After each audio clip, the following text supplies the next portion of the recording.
నీళ్లు మాకే కావాలి, మా కొలువులు మాకే కావాలని అప్పట్ల తెలంగాణ ఉద్యమం నడిచింది. ఆ ఉద్యమానికి ఫలితమే తెలంగాణ రాష్ట్రం. అయితే రాష్ట్రాలు ఏరువడ్డా ఇంకా పంచాదులు మాత్రం అట్లనే నడుస్తున్నాయి. నీళ్ల కొరకు లొల్లి నడుస్తూనే ఉన్నది. ఇక ఇప్పుడు కొత్తగా ఏపీ సర్కారోళ్ళు కడతామంటున్న బనకచెర్ల ప్రాజెక్టు మీద రెండు రాష్ట్రాల నడుమ జవడం పెద్దగా అవుతున్నది. ఒక్కసారిగా కథ ఏంటిదో చూద్దాం పాన్లి.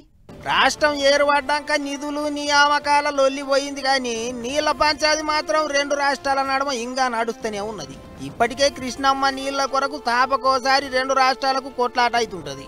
ఇక ఇప్పుడు అది చాలదన్నట్టు గోదావరి గంగమ్మ కొరకు కూడా గట్టిగానే పోరాటం నడుస్తుంది. ఏపీలో కొత్తగా కట్టేందుకు చూస్తాన్న బనకచెర్ల ప్రాజెక్టు మీద రచ్చరచ్చ అవుతుంది. ఇప్పుడు గోదావరి నదిలకేంచి 200 టీఎంసీల నీళ్లను ఏపీ సర్కారు వాళ్ళు అటు సీమ దిక్కు ఇగ్గుకపోనికే చూస్తాండ్రు. అట్టెట్ట తీసుకుపోతారని తెలంగాణ సర్కారు వాళ్ళు ఎగస్ పార్టీ వాళ్ళు జవడం మోపు చేసిండ్రు.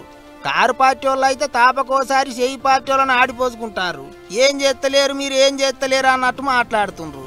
ఇంకో దిక్కు ఉత్తగా సముద్రంలోకి పోయే నీళ్లను అవసరానికి వాడుకుంటున్నాం, మీ నీళ్ళేం గుంజుకుంటలేం కదా అంటున్నారు ఏపీ సర్కారు వాళ్ళు.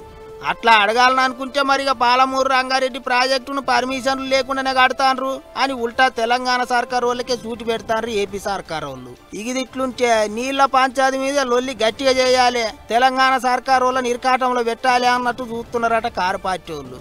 కేసీఆర్ సారే రంగంలోకి దిగాలన్నట్టు కూడా చూస్తున్నాడట. అందుకే ముచ్చట ముదరక ముందే సీఎం రేవంత్ సారు ఢిల్లీకి పోయి సెంటర్ పెద్ద మనుషులను కలిసిండు. బనకచెర్ల ప్రాజెక్టును కట్టకుండా ఆపేయాలి అన్నట్టు మాట్లాడిండట. ఇదే ముచ్చట మీద బుధవారం నాడు ఏపీ సర్కారు వాళ్లకు గట్టిగానే సురుకులు పెట్టిండు. ప్రాజెక్టు గట్టనిచ్చేది లేదన్నట్టు మాట్లాడిండు. మరిగా అంత చూస్తుంటే రెండు రాష్ట్రాల నడుమ నీళ్ల కొట్లాట గట్టిగానే అయ్యేటట్టున్నది అనుకుంటారు. ఇప్పుడు అంతా వ్యవహారం ఎంత దాకా పోతుందో ఏమో చూడాలి.